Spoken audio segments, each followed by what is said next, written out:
get into the dailies that we have for you today. And joining me to go through the papers this morning is the man who's dapper like a rapper. Nana Tufo Boateng. Yeah, he's right here. Dapper like a rapper. Yeah. What's up? I mean, if you had been a rapper, what would have been your stage name? Oh, no, I haven't thought about it. You're dropping lines, you're dropping bars. What would have been my stage name? What would have been your stage name? I don't know. MC something.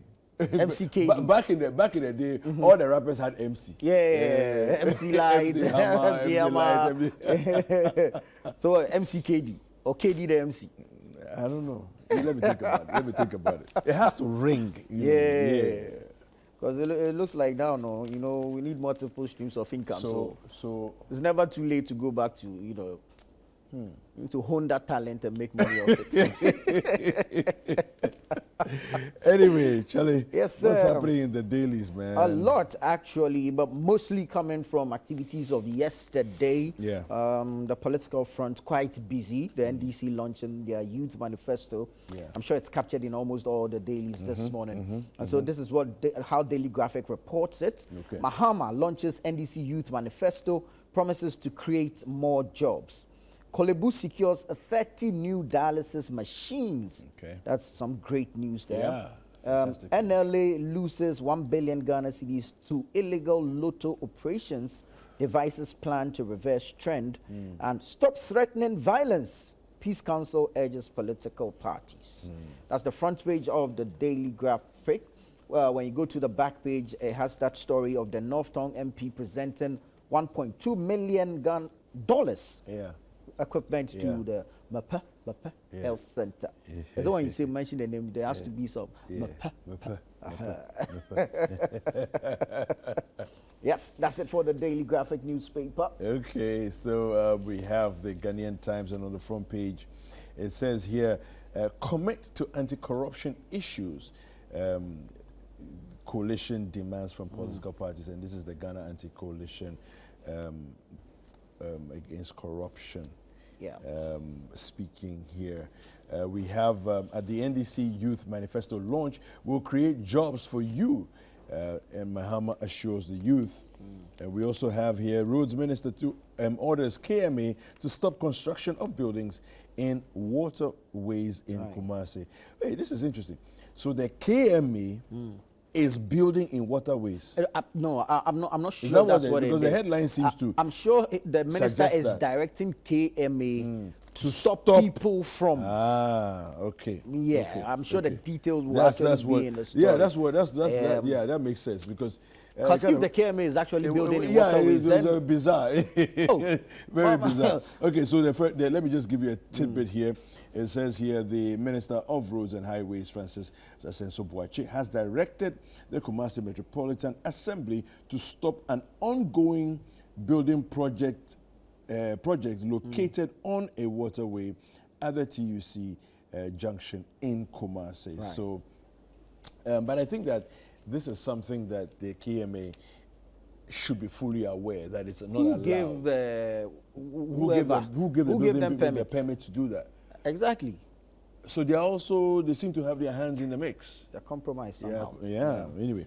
All right. So Knee or Die Untold family appeals to Lands Commission for fairness in land demarcation exercise. So that's what we have for the front page of the Ghanaian Times. So the back page, it says here, Mepe Health Center gets 18.7 million Ghana cedi equipment. Right. And that's of the same story that you mentioned there. I'm sure they choose to convert the $1.2 million to cedis. Into cedis, yeah. Hey, so see, 1.2, I bet 18.7. Yeah. This is Ghana. All right, I'll take you to the Anchor. The Anchor newspaper this morning reports of the second lady, says Ghana needs bold solutions and ideas. Samira charges as she freezes Western region ahead of NPP manifesto launch. Oh, okay. We understand that her husband has put on hold his campaign. He's taking a break. Okay. Ahead of the manifesto launch. The MPP will launch its 2024 manifesto this weekend.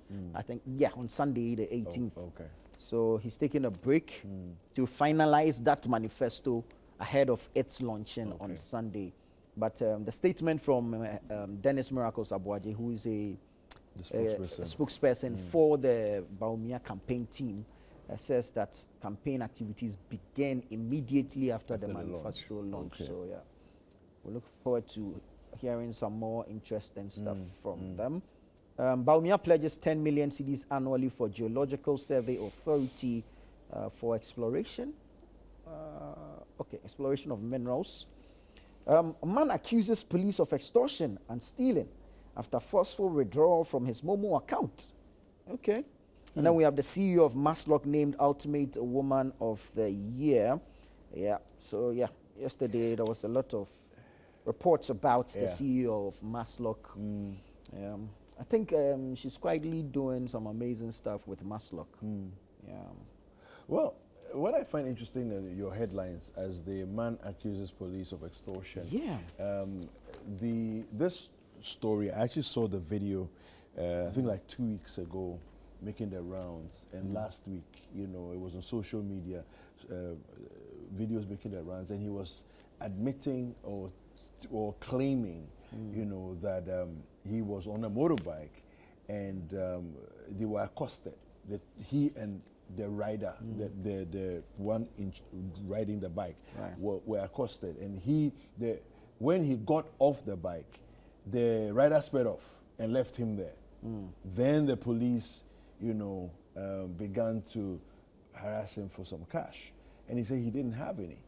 So they said doesn't he have Momo? And so I don't know. But this is not the first time I've heard this kind of story. So I don't know. I mean, really, we need to clean up our act in terms of the police service, so that if it is true that the police have been involved in this kind of thing, those who were responsible are brought to book ASAP, to send a strong message that is unacceptable, for us to be doing this kind of thing. It really is unacceptable. I don't know what you're finding in there. Yeah, I mean, it's just as you've narrated, and I think it's quite worrying, because if this is to be believed, the account of this individual making the allegations is anything to go by, then this is absolutely pure daylight robbery. And so these officers should be fished out, apprehended, and made to face the law. Because according to the account, he was actually handcuffed and moved to an isolated location. Yes, it's a very harrowing experience he had. They demanded his Momo password. I mean, this is just it's robbery. So men in uniform robbing citizens. I mean, I think the IGP should be interested in this. And there's a general perception of harassment that people have, at the hands of the police. And even though the narrative of the police is your friend has been touted largely, especially under this administration, I think that there are still people who are within the police force. Definitely, I mean, they are bad nuts. Who are miscreants, and are giving the entire service a bad name. I mean, I've had great experiences with the police, so to hear some of these things happening, and to sometimes even to some of our own colleagues, harassment and all those kinds of things. So he provides details, and so a lot of details. I'm sure it shouldn't. He gave car number. No, the he bike. A bike number. He says of they were police. on one of the new police motorbikes with registration number GP8145. And so this should no, the details, he's given a lot of this details. Should be easy. I mean, GP8145 on what day, at what time, who was assigned to this bike. It should be very easy to find out, easy to fish out the people involved in this. And whatever punishment is meted out to them should be made public. Exactly. So you understand? We know. And this man's money should be refunded to him. It builds public confidence.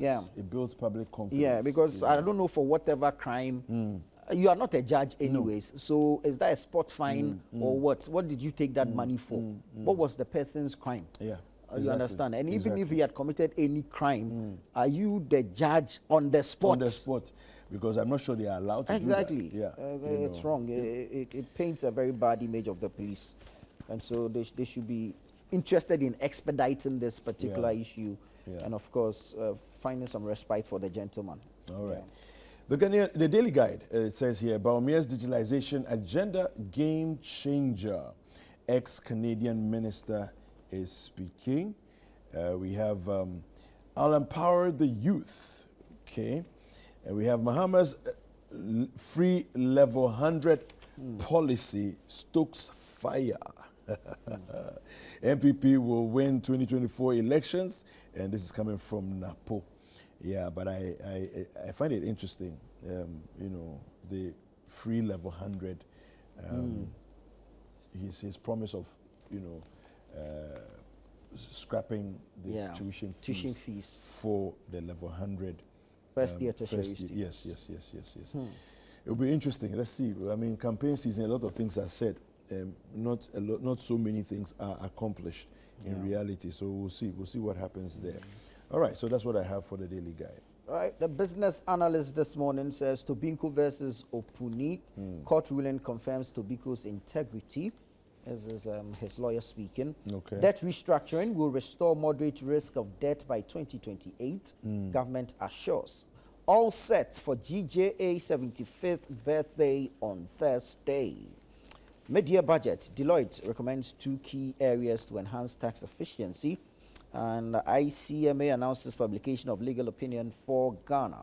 That's it for the business analyst. All right, let me give you the Daybreak. And on the front page of the Daybreak, it says, Mahama promises free tertiary education. That's a little misleading. That's not what he promised. Dr. Asa navigates tech sector.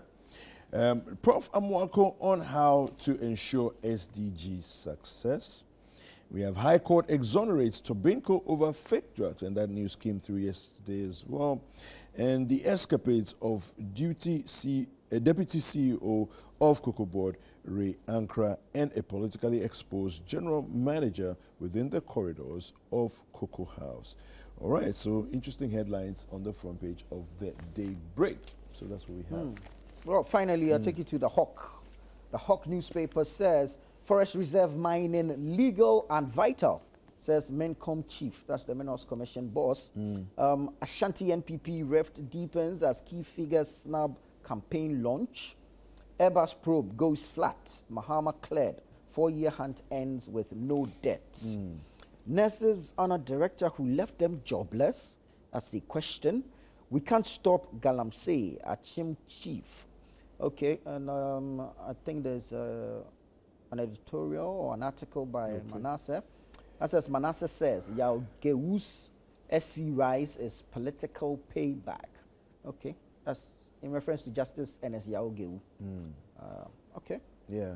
So Manasseh was on Point of View yesterday, and I must say I thoroughly enjoyed the conversation. The interview was really, really good. I really enjoyed that. And of course, he's come out with a new book as well, the president that Ghana never had. So I hear it's an interesting read, and I think we should go out and grab a copy for yourself. I just want to read a story on the back page of the Daily Guide. Paris Olympics ends in style. Hands baton to LA. The stars of sport, screen, and music came together at the Paris 2024 closing ceremony to bring the 33rd Olympic Games to an end.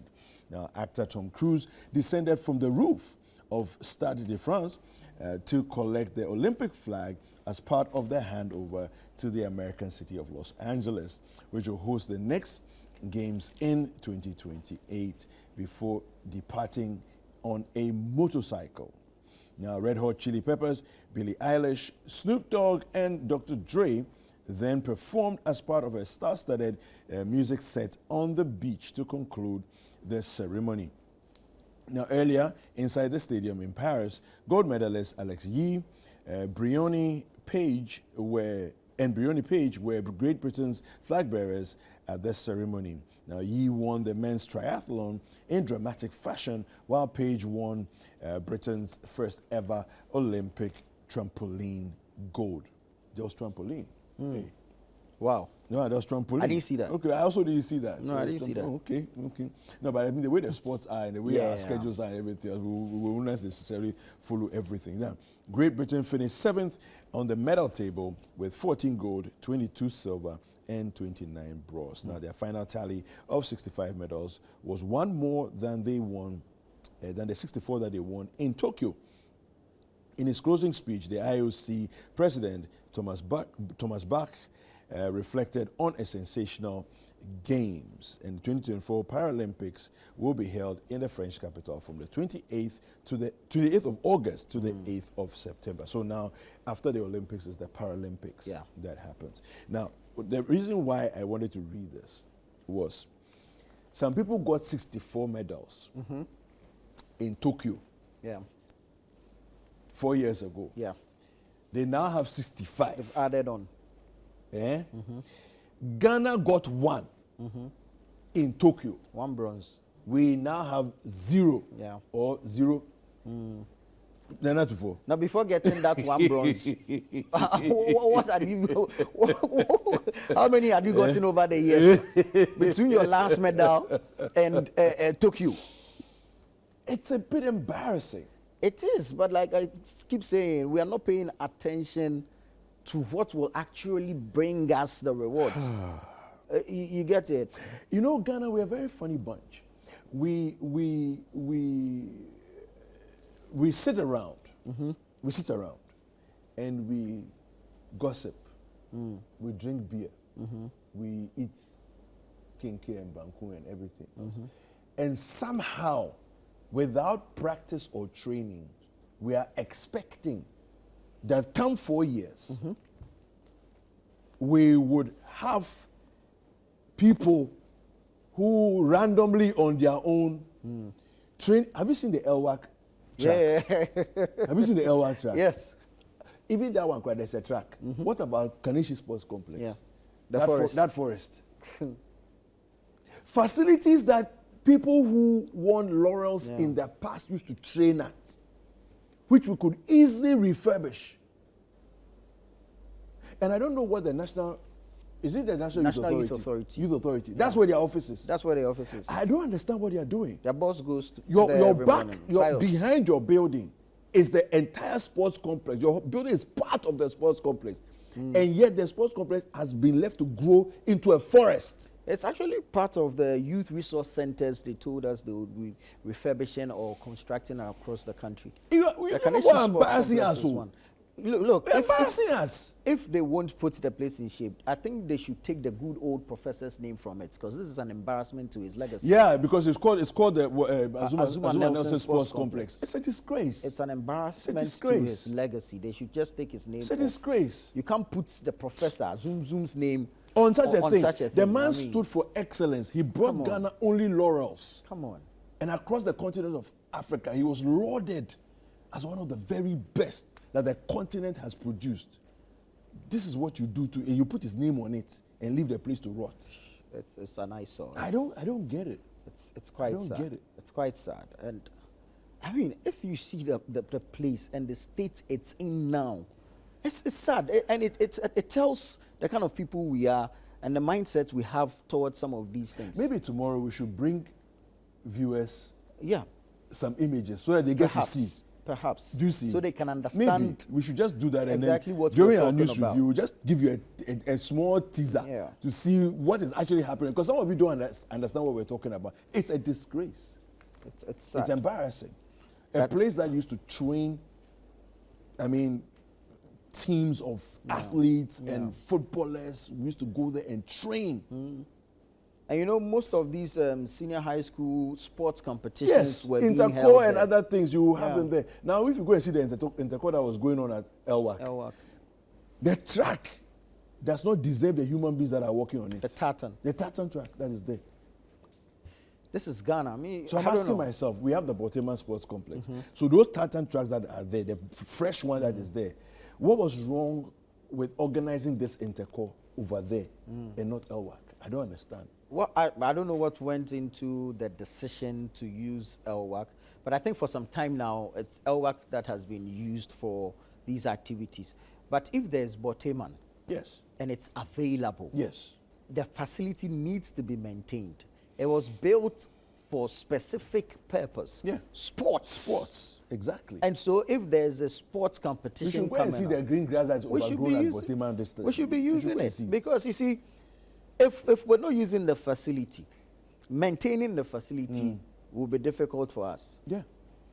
And in No, the it's next going to go year downhill very or quickly two, if we don't do anything about it. It will go downhill very quickly. please, but that we shouldn't leave it to rot.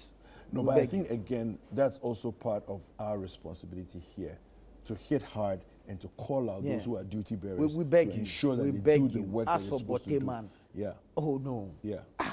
No. We beg you. We Yeah. beg you. This one that we You beg can't do you. this to us. Let's not destroy Boteman. You cannot do this to us. Let's not destroy Boteman. Anyways, I don't know if you have any other stories you want to pick up. basically, almost all the stories have to do with Youth Manifesto launch, the promises that were made by John Dramani Mahama, flag bearer of the NDC. Yesterday, quite a number of promises. Yeah. Creating jobs for the youth, which I think is important. Scrapping tuition fees for first-year tertiary students. He's not saying or promising free tertiary education. Yeah. He's only scrapping or promising to scrap tuition fees for first-year tertiary students. And it's on the back of the difficulties we hear, people with 6 A's and all that. And then when you go on social media, we have to do GoFundMe and all to raise funds to send them to school and all. I think if it is well thought through, properly planned, well targeted and executed, it will make sense. You know the challenge I have with it though, and I think it's a great idea that you exempt people from fees in the first year, right? But if they are truly destitute people, What happens in the second year? what happens to them in second year, right? Because yes, you've given them access. Yes, they had good grades. Now they are in uni. You've waived their first year, but second year is coming, and second year comes very quickly. And even before second year, it's only tuition fees you are scrapping. Yeah, because So there's accommodation. Exactly. fees, So if the I'm whole from user your fees, hometown, all those Bole other things. Bamboy, Yeah. and I get admission into University of Ghana, Legon, there's no tuition fee for me. That's great. Yeah. But where do I come from Bole Bamboy every morning to lectures?